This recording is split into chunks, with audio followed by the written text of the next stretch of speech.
कभी सोचा है क्यों दुनिया के सबसे खतरनाक दिमाग अक्सर सबसे शांत दिखते हैं? क्यों जो सच में जीतते हैं वो बहस नहीं करते, बस मुस्कुराते हैं? क्योंकि असली समझदार वो नहीं जो हर वक्त अपनी अकल दिखाए, बल्कि वो जो वक्त आने तक खुद को मूर्ख दिखाने की कला जानता है। हां, मूर्ख दिखना भी एक कला है, और जिसने इसे सीख लिया वो दूसरों के गेम नहीं खेलता, बल्कि खेल के नियम ही बदल देता है। देखो, जो लोग हर जगह बोलते रहते हैं वो अपने ही शब्दों में फंस जाते हैं, पर जो चुप रहता है वो सबके शब्दों, इरादों और कमजोरियों को पढ़ लेता है।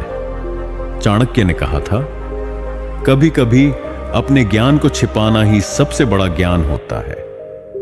मतलब हर बार अपनी समझदारी दिखाना बुद्धिमानी नहीं होती।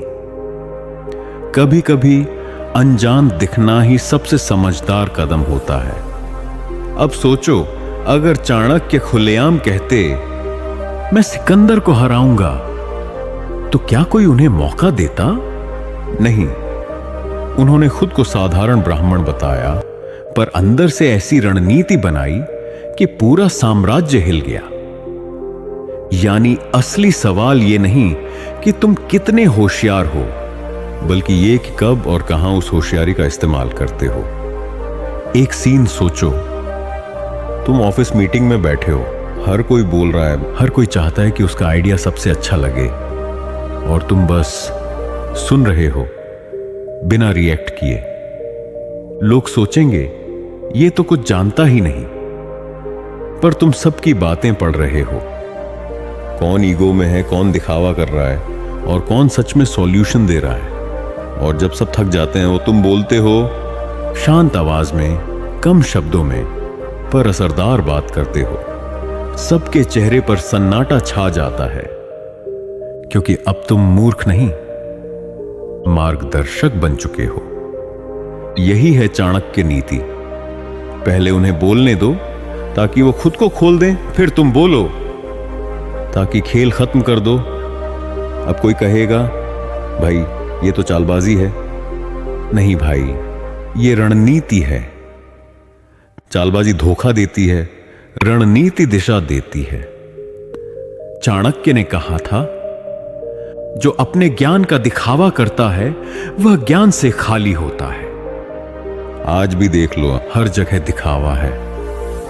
कौन अमीर है, किसका नेटवर्क बड़ा है, कौन ज्यादा जानता है। लेकिन जो शांत है वो सबको पढ़ रहा है, और सही वक्त पर एक चाल चलकर पूरा खेल पलट देता है।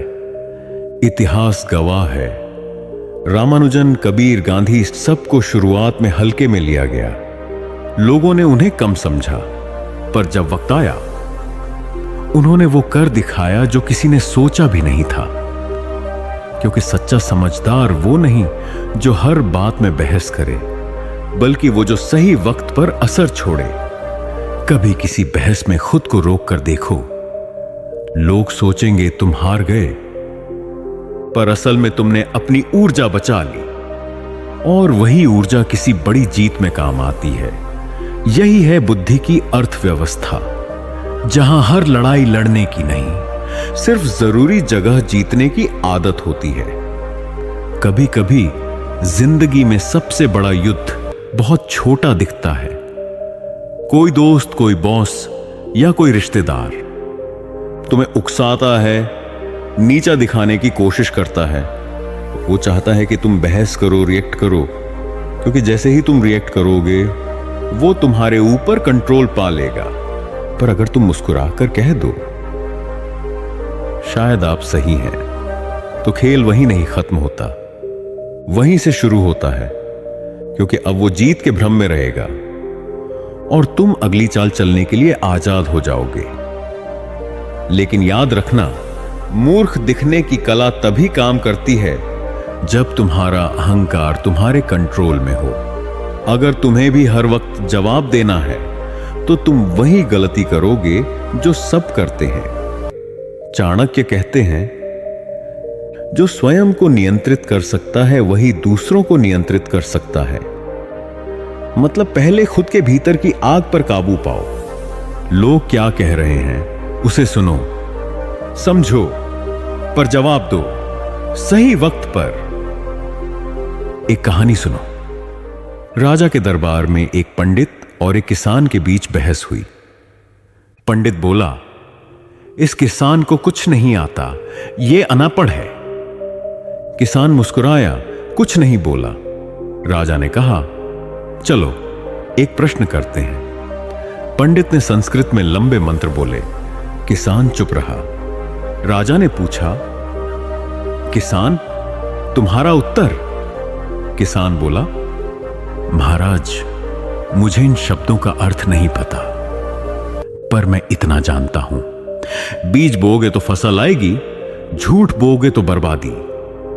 पूरा दरबार शांत हो गया। किसान ने ज्ञान नहीं दिखाया, सत्य दिखाया। अब सवाल है, क्या हर जगह मूर्ख दिखना सही है? नहीं, हर नीति की एक सीमा होती है। अगर तुम्हारी चुप्पी से दूसरा ताकतवर हो रहा है तो वो नीति नहीं, नुकसान है। चाणक्य ने कहा था, सहन वही करो जिससे अंत में लाभ हो। अगर तुम्हारी चुप्पी तुम्हारे आत्मसम्मान को तोड़ रही है तो अब वक्त है बोलने का। चाणक्य ने भी हमेशा चुप रहकर काम नहीं किया। जब वक्त आया, उन्होंने नंद वंश को गिरा दिया, चंद्रगुप्त को गद्दी दिलाई। वो हमेशा वक्त देखकर बोलते थे, कभी वक्त से पहले नहीं, क्योंकि चाणक्य जानते थे हर बार चुप रहना नीति नहीं, कभी कभी चुप रहना भविष्य की कब्र खुद खोदना होता है। इसलिए सोचो, तुम्हारी चुप्पी रणनीति है या डर? आज के दौर में देखो, हर जगह दिखावा है। ऑफिस, सोशल मीडिया, रिश्ते, हर कोई बोल रहा है, बहस कर रहा है, साबित कर रहा है, पर जो शांत है वो सबको देख रहा है, सबको समझ रहा है। वो पहले सबकी चाल पहचानता है, फिर एक कदम चलता है और सबको चौंका देता है।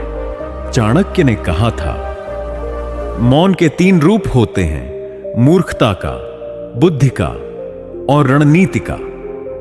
डर से जो चुप रहे वो मूर्खता है, सोचने के लिए जो चुप रहे वो बुद्धि है, और जीतने के लिए जो चुप रहे वो रणनीति है। अब फैसला तुम्हारा, तुम्हारी चुप्पी किस वर्ग में आती है। एक बार राजा और मंत्री की कहानी सुनो। मंत्री हर मीटिंग में चुप रहता था। राजा खुश था, मेरा मंत्री कितना शांत है। एक दिन राजा ने गलत फैसला लिया, राज्य बर्बाद हो गया। राजा ने पूछा, तूने मुझे रोका क्यों नहीं? मंत्री बोला, रणनीति के तहत चुप था। राजा हंसा, वो रणनीति नहीं, डर था। यानी अगर तुम्हारी नीति सत्य की रक्षा नहीं कर पा रही तो वो नीति नहीं, कायरता है। यानी मूर्ख दिखना शक्ति है, पर तभी तक जब तक विवेक साथ हो। चाणक्य ने जब अपमान सहा, लोगों ने सोचा डर गया, पर उसी अपमान ने इतिहास बदल दिया। उन्होंने हथियारों से नहीं, रणनीति से साम्राज्य जीता। और यही फर्क है नीति और नाटक में। नाटक सोचता है लोग क्या कहेंगे, नीति सोचती है कब क्या करना है। आज अगर तुमने ये कला सीख ली, कब बोलना है, कब सुनना है, कब मूर्ख दिखना है और कब वार करना है, तो दुनिया की कोई ताकत तुम्हें रोक नहीं सकती। क्योंकि जो हर बात में बोलता है वो खुद को साबित करता है, पर जो सही वक्त पर बोलता है वो इतिहास बनाता है। तो भाई, अगली बार जब कोई कहे तू तो कुछ बोलता ही नहीं, तो मुस्कुरा देना और कहना, बोलूंगा जब सुनने लायक वक्त आएगा। यही है चाणक्य नीति। मूर्ख दिखो जब जरूरत हो, रणनीति बनाओ जब वक्त मांगे, और खेल बदल दो जब मौका मिले। अगर ये कहानी तुम्हारे दिल को छू गई तो वीडियो को लाइक करो, चैनल को सब्सक्राइब करो और कमेंट में बताओ कौन सी लाइन ने तुम्हारा सोचने का तरीका बदल दिया। क्योंकि याद रखना, चुप्पी कमजोरी नहीं होती, वो तूफान से पहले की शांति होती है।